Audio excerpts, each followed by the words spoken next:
Good morning. Last લેક્ચરમાં આપણે આલ્કોહોલની બનાવટ વિશે વાત કરી હતી અને આજના લેક્ચરમાં આપણે ફિનોલની બનાવટ વિશે વાત કરવાની છે. ફિનોલ એટલે બેન્ઝીન રિંગ પર OH સમૂહને આપણે ફિનોલ કહીએ છીએ. ફિનોલને કાર્બોલિક એસિડ તરીકે પણ ઓળખાય. સૌથી પહેલી બનાવટ છે ફિનોલની હેલોએરિનમાંથી. આ ક્લોરોબેન્ઝીન એ હેલોએરિન છે. હેલો એટલે ફ્લોરિન, ક્લોરિન, બ્રોમિન, આયોડિન ગમે તે હોઈ શકે બેન્ઝીન રિંગ પર. ધારો કે ક્લોરોબેન્ઝીનની સોડિયમ હાઇડ્રોક્સાઇડ સાથે પ્રક્રિયા કરીએ છીએ 623 કેલ્વિન તાપમાને અને 300 વાતાવરણ દબાણે, તો ડવ પ્રક્રિયા આપણે શીખી ગયા છે ઓલરેડી. તો એક મધ્યવર્તી નિપજ સોડિયમ ફિનોક્સાઇડ મળે છે.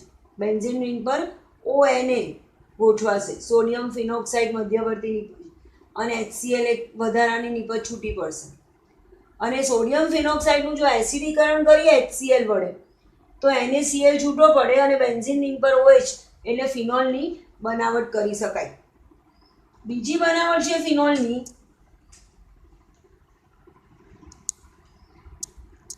બીજી રીતે ફિનોલ બનાવવો છે બેન્ઝીન સલ્ફોનિક એસિડમાંથી. બેન્ઝીન રિંગ પર SO3H એને બેન્ઝીન સલ્ફોનિક એસિડ કહેવાય. આવું બંધારણ હોય અને બેન્ઝીન સલ્ફોનિક એસિડ કહીએ છીએ. બેન્ઝીન સલ્ફોનિક એસિડની બનાવટ આપણે 11મા ધોરણમાં શીખી ગયા છે. બેન્ઝીનનું સલ્ફોનેશન કરીએ, બેન્ઝીનનું સલ્ફોનેશન, તો બેન્ઝીન રિંગ પર SO3H જોડાય. બેન્ઝીનનું સલ્ફોનેશન ઓલિયમ વડે થાય. ઓલિયમ એટલે H2SO4 અને SO3 નું મિશ્રણ, આને ઓલિયમ કહેવાય. અહીંયા ઉદ્દીપક તરીકે પણ H2SO4 વપરાય અને પ્રક્રિયક તરીકે પણ H2SO4 વપરાય.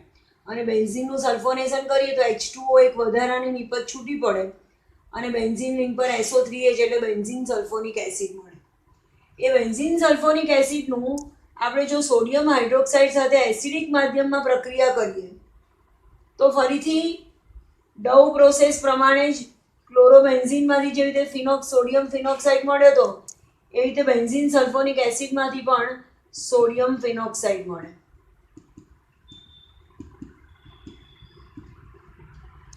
અને સોડિયમ ફિનોક્સાઇડનું જો HCl વડે એસિડીકરણ કરીએ,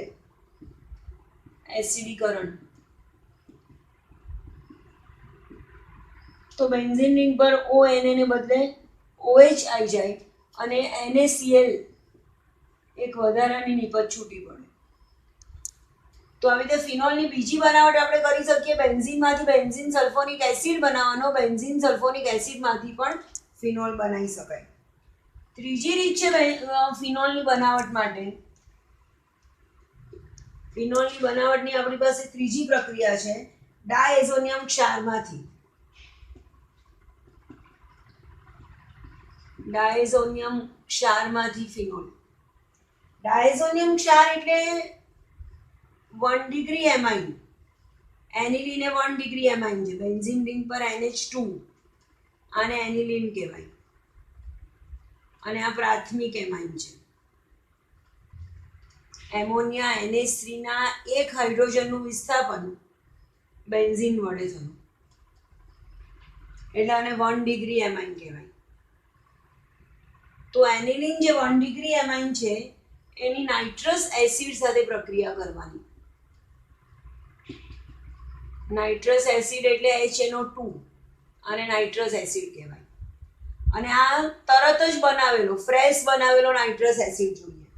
એટલે પ્રક્રિયા પાત્રમાં જ NaNO2 અને HCl નું મિશ્રણ કરવાનું એટલે HNO2 નાઇટ્રસ એસિડ બને. તો એનિલીનની નાઇટ્રસ એસિડ સાથે 0 થી 5 ડિગ્રી સેલ્સિયસ તાપમાને, અથવા કહી શકીએ કે 273 થી 278 કેલ્વિન તાપમાને પ્રક્રિયા કરીએ છીએ તો બેન્ઝીન ડાયઝોનિયમ ક્લોરાઇડ મળે. બેન્ઝીન રિંગ પર N2Cl અને બેન્ઝીન ડાયઝોનિયમ ક્લોરાઇડ કહેવાય. અહીંયા N2+ છે અને Cl- છે. તો પહેલા તો એનિલિનમાંથી નાઇટ્રસ એસિડ સાથે બહુ નીચા તાપમાને 0 થી 5 ડિગ્રી સેલ્સિયસ તાપમાને બેન્ઝીન ડાયઝોનિયમ ક્લોરાઇડ બનાવીએ છીએ. બેન્ઝીન ડાયઝોનિયમ ક્લોરાઇડની H2O સાથે પ્રક્રિયા કરીએ છીએ. H2O એટલે HOH. તો એક N2 છૂટો પડે, એક વધારાની નિપજ મળશે N2, એક HCl છૂટો પડે અને બેન્ઝીન રિંગ પર OH સમૂહ જોડાઈ જાય. અને આવી રીતે પણ આપણે ફિનોલની બનાવટ કરી શકીએ. ફિનોલની બનાવટની ત્રીજી પદ્ધતિ છે ડાયઝોનિયમ ક્ષારમાંથી ફિનોલ.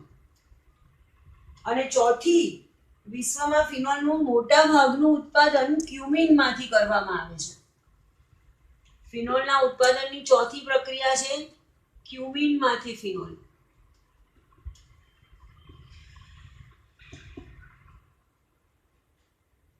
વિશ્વમાં ફિનોલનું મોટા ભાગનું ઉત્પાદન ક્યુમિનમાંથી કરવામાં આવે છે.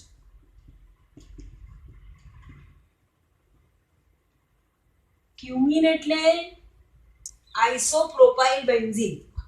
એનું IUPAC નામ ક્યુમિનનું આઇસોપ્રોપાઇલ બેન્ઝીન છે. બેન્ઝીન રિંગ પર CH3 CH તમને ખબર છે CH3 CH3 અને આઇસોપ્રોપાઇલ સમૂહ કહેવાય. આઇસોપ્રોપાઇલ સમૂહ છે અને બેન્ઝીન રિંગ પર આઇસોપ્રોપાઇલ સમૂહ ગોઠવાયો છે તો આને આઇસોપ્રોપાઇલ બેન્ઝીન કહેવાય. અને એનું પ્રચલિત નામ છે ક્યુમિન. ક્યુમિનમાંથી ફિનોલ બનાવવા ઓક્સિજન એટલે કે હવાની હાજરીમાં એનું ઓક્સિડેશન કરવામાં આવે છે. ઓક્સિડેશન કરીએ છીએ જ્યારે ક્યુમિનનું તો CH3 જે આઇસોપ્રોપાઇલ બેન્ઝીન હતો ઓક્સિડેશન થઈને CH માંથી COOH બની જાય છે. અને ક્યુમિન હાઇડ્રોપેરોક્સાઇડ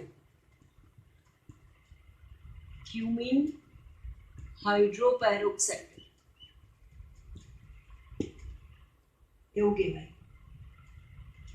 અને એની જ્યારે મંદ એસિડ સાથે પ્રક્રિયા કરીએ છીએ ક્યુમિન હાઇડ્રોપેરોક્સાઇડની મંદ એસિડ વડે એટલે કે H+ ની હાજરીમાં જળ વિભાજનની પ્રક્રિયા કરીએ છીએ તો એક એસિટોન એક નિપજ છૂટી પડે છે CH3COCH3 એસિટોન. આ વધારાની ઉપપેદાશ છે કે જે પણ બહુ અગત્યની છે. વધારાની નિપજ મળે છે એસિટોન અને બેન્ઝીન રિંગ પર OH સમૂહ જોડાઈ જાય છે. ફિનોલના ઉત્પાદનની સૌથી અગત્યની પદ્ધતિ કે જે વિશ્વમાં મોટે પાયે ફિનોલનું ઉત્પાદન ક્યુમિનમાંથી કરવામાં આવે છે એમાં આવી રીતે આપણે ક્યુમિનમાંથી ફિનોલ બનાવી શકીએ. આલ્કોહોલ અને ફિનોલની બનાવટ જોયા પછી આપણે એના ગુણધર્મ વિશે વાત કરવાની છે.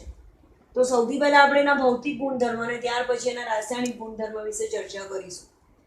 ભૌતિક ગુણધર્મમાં આપણે બેઝિકલી બે વસ્તુ જોવાની છે. એક તો ઉત્કલન બિંદુમાં શું ફેરફાર થાય અને બીજું એની દ્રાવ્યતા, પાણીમાં દ્રાવ્યતા. એ બે ભૌતિક ગુણધર્મ વિશે શીખવાનું છે. હવે આલ્કોહોલ એટલે ROH તમને ખબર છે. ફિનોલ એટલે બેન્ઝીન રિંગ પર OH, AROH. એરાઇલ સમૂહ સાથે OH સમૂહ જોડાયો હોય તો એને ફિનોલ કહીએ છીએ. અને આલ્કાઇલ સમૂહ મિથાઇલ, ઇથાઇલ, પ્રોપાઇલ એની સાથે OH સમૂહ જોડાયો હોય તો એને આલ્કાઇલ સમૂહ કહીએ છીએ. અને આલ્કોહોલ અને ફિનોલના બધા જે પણ ભૌતિક ગુણધર્મ છે મોટે ભાગે એની સાથે જોડાયેલા OH સમૂહને કારણે હોય છે.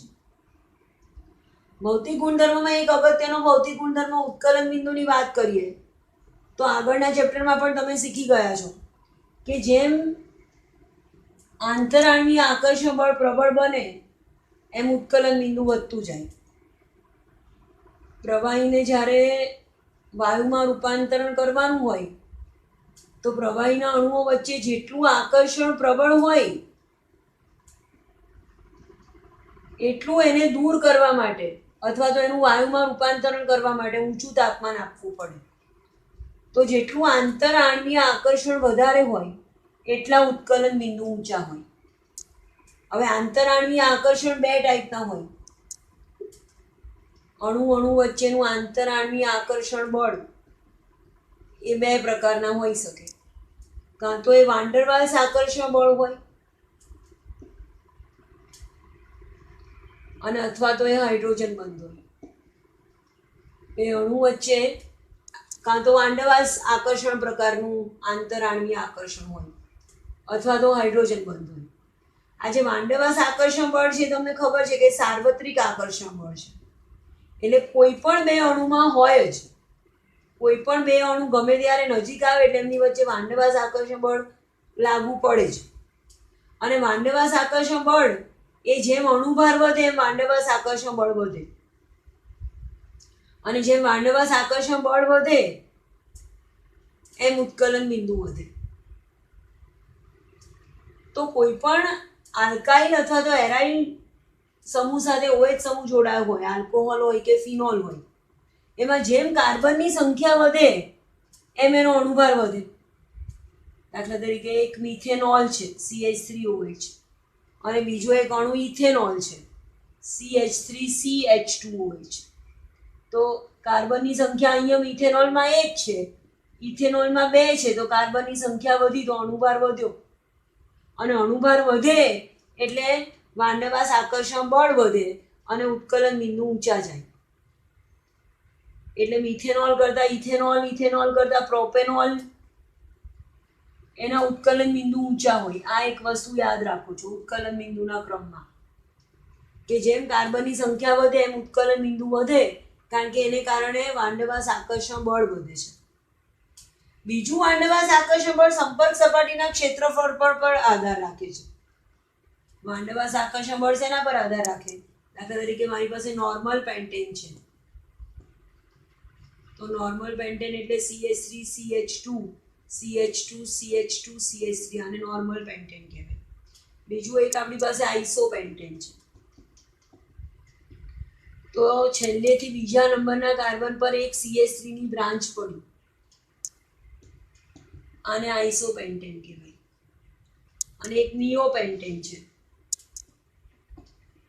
તો બીજા નંબરના કાર્બન પર 2 CH3 ની ઉપર નીચે 2 CH3 ની બ્રાન્ચ પડી, તો આને નિયો પેન્ટેન કહેવાય. તો આકાર પ્રમાણે ગણતરી કરીએ તો નોર્મલમાં એક પણ શાખા નથી, આઈસોમાં એક શાખા છે, એક CH3 શાખિત છે, અને નિયોમાં 2 CH3 ની શાખા પડે છે. એટલે નોર્મલ પેન્ટેનમાં સંપર્ક સપાટીનું ક્ષેત્રફળ સૌથી વધારે હોય. એના કરતા આઈસોમાં આ સંપર્ક સપાટીનું ક્ષેત્રફળ ઘટી જાય અને એના કરતા નિયોમાં સંપર્ક સપાટીનું ક્ષેત્રફળ ઘટી જાય. અને જેમ સંપર્ક સપાટીનું ક્ષેત્રફળ વધારે હોય એમ વાન્ડરવાલ્સ આકર્ષણ બળ વધારે હોય. એટલે નોર્મલ પેન્ટેનમાં સંપર્ક સપાટીનું ક્ષેત્રફળ વધારે છે, એટલે નોર્મલ પેન્ટેનમાં વાન્ડરવાલ્સ આકર્ષણ બળ સૌથી પ્રબળ છે. આઈસોના બે અણુ વચ્ચે, આઈસો પેન્ટેનના બે અણુને નજીક નજીક ગોઠવીએ તો આઈસો પેન્ટેનના બે અણુ વચ્ચે સંપર્ક સપાટીનું ક્ષેત્રફળ નોર્મલ પેન્ટેન કરતા ઓછું છે. અને નિયો પેન્ટેનનો અણુનો આકાર લગભગ ગોળ આકાર જેવો થઈ જાય છે. એટલે નિયો પેન્ટેનના બે અણુ લઈએ આપણે તો એની વચ્ચે આ સંપર્ક સપાટીનું ક્ષેત્રફળ હજી ઘટી ગયું. એટલે નોર્મલ કરતા આઈસો, એના કરતા નિયોમાં સંપર્ક સપાટીનું ક્ષેત્રફળ ઘટતું ગયું એટલે ઉત્કલન બિંદુ પણ ઘટી જાય. તો ઉત્કલન બિંદુમાં વાન્ડરવાલ્સ આકર્ષણ બળ માટે આપણે બે વસ્તુ ધ્યાનમાં રાખીએ છીએ. એક તો જેમ કાર્બનની સંખ્યા વધે એમ ઉત્કલન બિંદુ વધે. મિથેનોલ કરતા ઇથેનોલ, એના કરતા પ્રોપેનોલ, એના ઉત્કલન બિંદુ ઊંચા હોય. અને બીજું જેમ સંપર્ક સપાટીનું ક્ષેત્રફળ વધે એમ ઉત્કલન બિંદુ વધે. એટલે કોઈ પણ આલ્કાઇલ સંયોજન હોય એમાં નોર્મલના ઉત્કલન બિંદુ સૌથી ઊંચા હોય, એના કરતા આઈસોના અને એના કરતા નિયોના ઉત્કલન બિંદુ ઘટતા જાય. એ સિવાય મેં તમને કીધું એમ આંતરાણવીય આકર્ષણ બળ બે પ્રકારના હોય. એક વાન્ડરવાલ્સ આકર્ષણ બળ, એમાં બે મુદ્દા યાદ રાખો છો. એક જેમ અણુભાર વધે એમ ઉત્કલન બિંદુ વધે. અણુભારમાં કાર્બનની સંખ્યા વધે એટલે અણુભાર વધે તો ઉત્કલન બિંદુ વધે. અને બીજું જેમ શાખા વધે એમ ઉત્કલન બિંદુ ઘટે. નોર્મલમાં શાખા નથી તો ઉત્કલન બિંદુ ઊંચું છે. આઈસોમાં એક શાખા છે તો ઉત્કલન બિંદુ એનાથી નીચું છે. અને નિયોમાં 2 શાખા છે તો ઉત્કલન બિંદુ એનાથી નીચું છે. અમુક અણુ એવા હોય, ખાસ કરીને આપણે આલ્કોહોલ અને ફિનોલની જે વાત કરીએ છીએ એમાં હાઇડ્રોજન બંધ પણ અસ્તિત્વ ધરાવે છે. હાઇડ્રોજન બંધ પ્રકારનું વાંડવાસ આકર્ષણ બળ પણ અસ્તિત્વ ધરાવે છે. તો આલ્કોહોલનો એક અણુ છે, આ આલ્કોહોલનો બીજો અણુ છે. તો અહીંયા એક અણુના અંશતઃ ઋણ વિદ્યુતભારીય ઓક્સિજન અને બીજા અણુનો અંશતઃ ધન વિદ્યુતભારીય હાઇડ્રોજન, એ બે વચ્ચે હાઇડ્રોજન બંધ અસ્તિત્વ ધરાવે છે, H બંધ. એક આલ્કોહોલના અંશતઃ ઋણ વિદ્યુતભારીય ઓક્સિજન અને બીજા અણુના હાઇડ્રોજન વચ્ચે પ્રબળ હાઇડ્રોજન બંધ અસ્તિત્વ ધરાવે છે. અને હાઇડ્રોજન બંધ હોય તો આંતરાણ્વીય આકર્ષણ બહુ પ્રબળ હોય એટલે એના આલ્કોહોલના ઉત્કલન બિંદુ ઊંચા હોવાનું એક અગત્યનું કારણ એમાં હાઇડ્રોજન બંધ છે. એવી રીતે ફિનોલના ઉત્કલન બિંદુ પણ ઊંચા છે. કેમ? કારણ કે એમાં પણ હાઇડ્રોજન બંધ છે.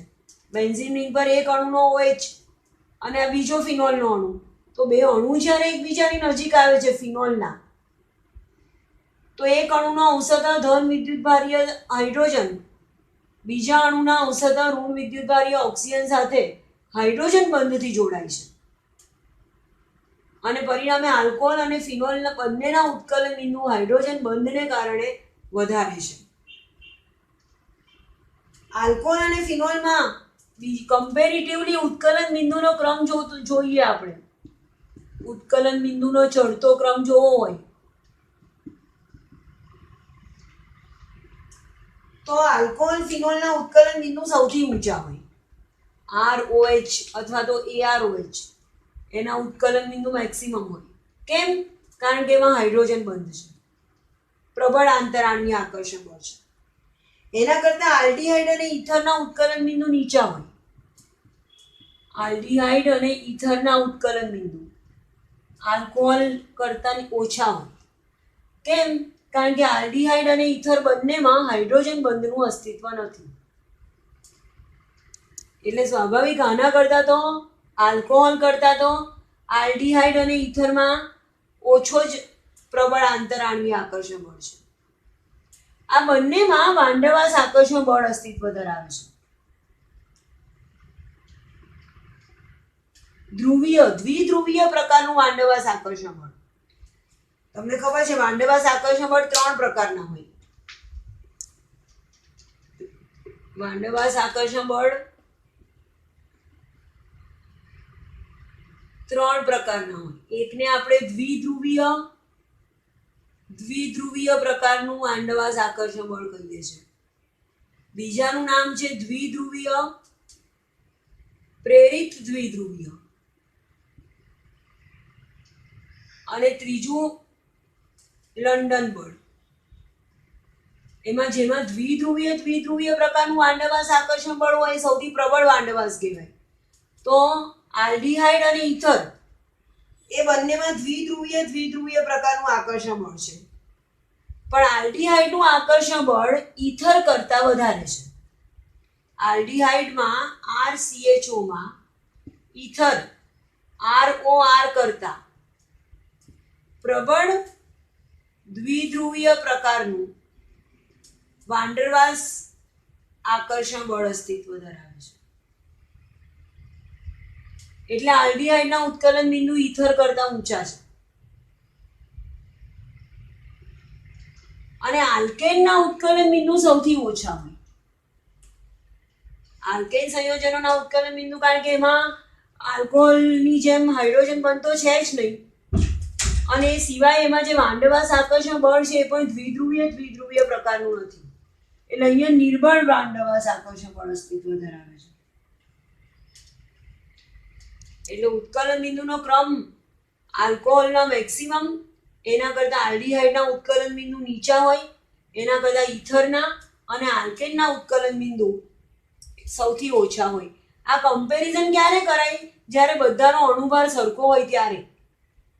સમાન અણુભાર વાળા આલ્કોહોલના ઉત્કલન બિંદુ સૌથી ઊંચા અને આલ્કેનના ઉત્કલન બિંદુ સૌથી નીચા હોય. તો એને આધારે કોયડો 11.3માં તમને ઉત્કલન બિંદુના ચડતા ક્રમમાં ગોઠવવાના કીધા છે અને એના માટે તમને આ 5 કે 6 સંયોજન આપ્યા છે. એક pentane 1 all, butane 1 all, butane 2 all, ethanol, propanol અને મિથેનોલ. હવે ઉત્કલન બિંદુના ક્રમ માટે આપણે બે વસ્તુ આલ્કોહોલમાં યાદ રાખી. એક તો જેમ કાર્બનની સંખ્યા વધે એમ ઉત્કલન બિંદુ વધે. તો મિથેનોલમાં એક જ કાર્બન છે, ઇથેનોલમાં 2 કાર્બન છે,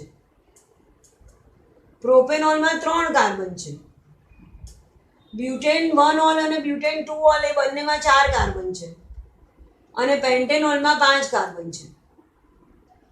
એટલે સૌથી ઓછું ઉત્કલન બિંદુ સૌથી ઓછા કાર્બન પ્રમાણે મિથેનોલનું F, એના કરતાં ઇથેનોલનું ઉત્કલન બિંદુ વધારે D, એના કરતાં પ્રોપેનોલનું ઉત્કલન બિંદુ વધારે E, એના કરતાં B અને C બેમાં આપણે હજી કમ્પેરિઝન કરવાની. B અને C માં કોનું વધારે છે, બ્યુટેન 1 ઓલ અને બ્યુટેન 2 ઓલ, અને એના કરતાં પેન્ટેનોલનું ઉત્કલન બિંદુ વધારે. આ ક્રમ તો તમને તરત ખબર પડી જાય. કાર્બનની સંખ્યા વધી એટલે ઉત્કલન બિંદુ વધ્યું. હવે બીજું આપણે વચ્ચે એવું નક્કી કરવાનું આવ્યું કે બ્યુટેન 1 ઓલનું ઉત્કલન બિંદુ વધારે કહેવાય કે બ્યુટેન 2 ઓલનું ઉત્કલન બિંદુ વધારે કહેવાય. તો બ્યુટેન 1 ઓલ આ નોર્મલ બ્યુટેનોલ છે, એમાં એક પણ શાખા નથી, જ્યારે આમાં શાખા પડી છે અને શાખા વધે તો ઉત્કલન બિંદુ ઘટે. એટલે બી કરતા સી નું ઉત્કલન બિંદુ ઓછું છે. અહીંયા બી એ આપણી પાસે બ્યુટેન 1 ઓલ છે, એમાં શાખા નથી, અને સી જે છે બ્યુટેન 2 ઓલ છે, એમાં શાખા છે. એટલે બ્યુટેન 1 ઓલનું ઉત્કલન બિંદુ ઊંચું કહેવાય, એટલે બી નું વધારે કહેવાય અને એના કરતાં સી નું ઉત્કલન બિંદુ ઓછું કહેવાય. તો આપણી પાસે ઉત્કલન બિંદુનો ક્રમ આ પ્રમાણે ગણતરી કરી શકાય. કોયડો 11.3માં બીજા ક્વેશ્ચનમાં પણ તમને ઉત્કલન બિંદુનો ચડતો ક્રમ પૂછ્યો છે અને એમાં તમને 4 ઓપ્શન આપ્યા છે. એક પેન્ટેન 1 ઓલ, બીજું બ્યુટેન છે, એક પેન્ટેનાલ છે અને એક ઇથોક્સીઇથેન છે. હવે ગણતરી કરો કે પેન્ટેન 1 ઓલ અને પેન્ટેનાલ બંનેમાં 5 કાર્બન છે અને બ્યુટેન અને ઇથોક્સીઇથેન બંનેમાં 4 કાર્બન છે. એટલે જેમાં 5 કાર્બન છે એનું ઉત્કલન બિંદુ વધારે હોવાનું 4 કાર્બન કરતા. અને પેન્ટેન 1 ઓલમાં આલ્કોહોલ છે અને પેન્ટેનાલમાં આલ્ડીહાઇડ છે. અને હમણાં જ મેં કીધું આલ્કોહોલનું ઉત્કલન બિંદુ આલ્ડીહાઇડ કરતાં ઊંચું હોય કારણ કે આલ્કોહોલમાં હાઇડ્રોજન બંધ હોય. એટલે આલ્કોહોલ એનું ઉત્કલન બિંદુ પેન્ટેનોલનું સૌથી વધારે, એના કરતાં પેન્ટેનાલ સીનું ઉત્કલન બિંદુ ઓછું કારણ કે બંનેમાં 5 કાર્બન છે. પછી બ્યુટેન અને ઇથોક્સીઇથેનની કમ્પેરિઝન કરીએ છીએ. તો હવે ઇથોક્સીઇથેન એ ઇથર સમૂહ છે અને આ આલ્કેન સમૂહ છે. અને હમણાં જ વાત કરી કે ઇથરનું ઉત્કલન બિંદુ આલ્કેન કરતાં વધારે હોય. એટલે ત્રીજા નંબર પર આવશે ઇથર, ઇથોક્સીઇથેનનું ઉત્કલન બિંદુ, અને સૌથી નીચું ઉત્કલન બિંદુ બ્યુટેનનું આવે. તો આવી રીતે આપણે ઉત્કલન બિંદુનો ક્રમ ગણતરી કરી શકીએ. આજે આપણે આલ્કોહોલ અને ફિનોલના ભૌતિક ગુણધર્મમાં ઉત્કલન બિંદુ વિશે વાત કરી. નેક્સ્ટ લેક્ચરમાં આપણે એની પાણીમાં દ્રાવ્યતા અને બીજા કેટલાક રાસાયણિક ગુણધર્મ વિશે ચર્ચા કરીશું. Thank you.